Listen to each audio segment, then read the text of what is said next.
भर्ती की तैयारी कर रही छात्रा के साथ कोचिंग जाते वक्त हुई छेड़छाड़।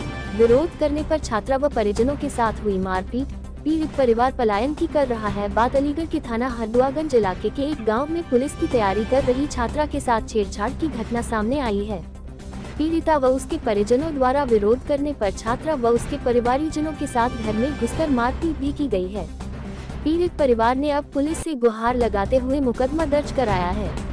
अब आरोपी परिवार गांव में से फरार है। दरअसल हरदुआगंज थाना इलाके के एक गांव निवासी दो बहनें गांव से करीब 15 किलोमीटर दूर शहर में एक कोचिंग सेंटर में पुलिस भर्ती की तैयारी के लिए पढ़ने जाती है। पीड़ित छात्रा ने बताया है कि वह मुस्लिम समुदाय से ताल्लुक रखती है और गांव में इस समुदाय से उनका मात्र एक परिवार निवास करता है, बाकी हिंदू बाहुल्य गांव है। पीड़िता ने आगे बताया कि गांव का ही रहने वाला कौशल नाम का युवक अक्सर उसे कोचिंग जाते वक्त परेशान व छेड़छाड़ करता आ रहा है। बीते 28 दिसंबर को उसकी बहन उसके साथ कोचिंग नहीं जा सकी थी क्योंकि वह पुलिस भर्ती का फॉर्म भरने के लिए गई हुई थी। जब पीड़िता कोचिंग जाने के लिए घर से निकली और गांव के बाहर पहुंची ही थी कि तभी पहले से घात लगाए बैठे आरोपी कौशल ने उसे रास्ते में हाथ पकड़कर रोक लिया और उससे फोन करने के लिए मोबाइल नंबर जबरन मांगने लगा। पीड़ित छात्रा वहां से विरोध करते हुए कोचिंग चली गई। लौटकर घर आकर उसने घटना की जानकारी परिजनों को दी, जिसके बाद पीड़िता के पिता ने आरोपी के घर पहुंचकर शिकायत की तो आरोपी पक्ष ने अभद्रता करते हुए वहां से उसे भगा दिया। पीड़िता व उसके पिता ने बताया है कि शिकायत करके घर आया ही था कि पीछे पीछे आरोपी एकत्रित होकर उसके घर आए और पीड़ित छात्रा, उसके पिता, बहनें व मां के साथ जमकर मारपीट की। इस घटना में छोटी बहन के हाथ में दांतों से काट भी लिया गया, जिससे वह घायल हुए हैं। पीड़ित परिवार का कहना है कि मुकदमा दर्ज हो गया है, लेकिन जिस तरह से उन लोगों का गांव में अकेला घर देखकर छेड़छाड़ और मारपीट की है, वह आगे भी घटना की पुनरावृत्ति कर सकते हैं, जिसके चलते नौबत गांव से पलायन की भी बन सकती है। क्या हुआ था बेटा तुम्हारे साथ? छेड़खानी हुई थी। तो क्या करते हो, कब हुआ, कैसे हुआ? मैं और मेरी बहन यूपी पुलिस की तैयारी कर रहे हैं और हम डेली जाते हैं और 28 तारीख को मेरी बहन नहीं गई थी मेरे साथ, फॉर्म भरवाने गई थी वो जनसेवा केंद्र पर। तो मैं अकेले ही जा रही थी। मेरे गांव का एक लड़का है, मतलब पड़ोस का ही है, वो मुझे कई बार से फॉलो कर रहा है, लेकिन 28 तारीख को उसने मुझे रास्ते में रोक लिया जाके और कहने लगा कि मुझे फ़ोन नंबर दे दो, मैं तुमसे प्यार करता हूँ और अपना नंबर दे दो, मैं तुमसे बात किया करूँगा। तो मैंने मना कर दिया या चिल्लाने मिल्लाने लगी तो ऐसे हाथ वाथ पकड़ के खींचने लगा। तो फिर मैं वहाँ से बच के चली गई और कोचिंग चली गई। कोचिंग से आके मैंने अपने पापा को बोला शाम को, तो मेरे पापा उनके घर गए शिकायत करने। तो उनके पापा बोलते हमारा बेटा तो ऐसे ही करेगा, तुमसे रोका जाए तो रोक लो।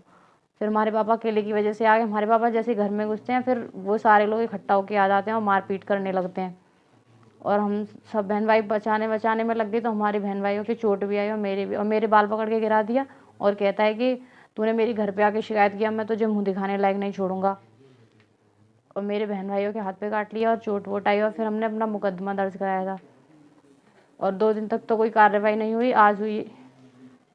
अखबार का नाम लिखा। 2 दिन तक कार्रवाई नहीं हुई, आज हुई। आज तो हमारे घर पे पुलिस तैनात है और हमारी सुरक्षा के लिए। हमारा घर अकेला ही है, यहाँ पे मुस्लिम परिवार ही की है बस, और ये हम पे कभी भी दबाव बना सकते हैं, इसीलिए हम चाहते हैं कि हमारी सुरक्षा हो। हाँ, आरोपी गिरफ्तार किया जाए और वो एक गिरफ्तार हो गया है आज और सारी फरार घूम रहे हैं। कौन सा थाना क्षेत्र है? हरदुआगंज। कोचिंग तुम्हारे घर से कितनी दूर है? 12 से 15 किलोमीटर है समझ। कैसे जाते हो? साइकिल से जाते हैं। कितनी बार तुम्हें बीच में छेड़खानी कर चुका है? 2-3 बार कर चुका है। धमकी भी दी थी तुम्हें पहले भी? ये सर मतलब ऐसे फॉलो करता था वो हमें, और हमने अपने पापा को शिकायत की और जब भी करी आए हैं, लेकिन इस बार तो वो हमारी उल्टी धमकी देने लग गए हमें कि हम तो ऐसे ही करेंगे, हमारा लड़का तो ऐसे ही करेगा।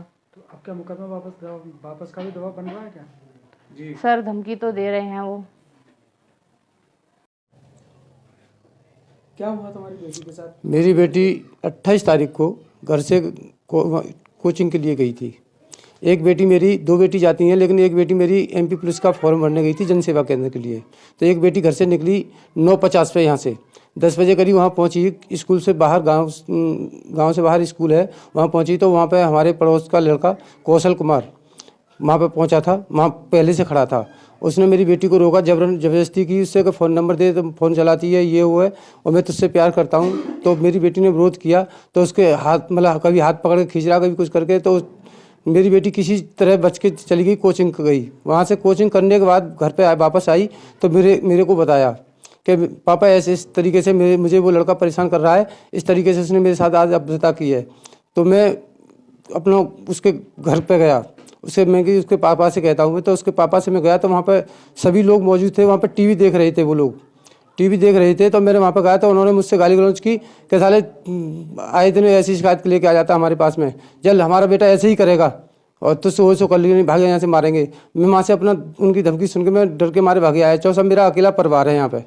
मैं अपना आ गया यहाँ पे घर पे, तो मैं घर आगे रुका ही हूँ, एक गेट के अंदर घुसा हूँ, फिर आगे सभी लोग और आगे साहब मुझे घर से खींचा, मुझे घर से खींच के मारा और मेरी बेटी बचाने में आई तो मेरी बेटी को मारा। कौशल ने मेरी बेटी की सर बाल पकड़ के नीचे गिरा लिया और कि तुझे मुंह दिखाने लायक नहीं छोड़ूंगा। दुनिया भर की बात है कि साहब मेरी पत्नी आई, पत्नी को मारा, मेरी बेटी और भी बेटी आई, उनको किसी को हाथ में काटा, किसी को सबको मारा है। और लड़के ने कहा था मैं तूने घर पे आके शिकायत की है तो मैं तुझे कहीं मुंह दिखाने लायक नहीं छोड़ूंगा। तो मोहल्ले के सभी लोग यहाँ पे आए, मतलब चीख पुकार सुन के आए, तो वो लोग छोड़ के भाग गए। साले मुसल्ला के आज कटल ला के आज तो बच गया, आज के बाद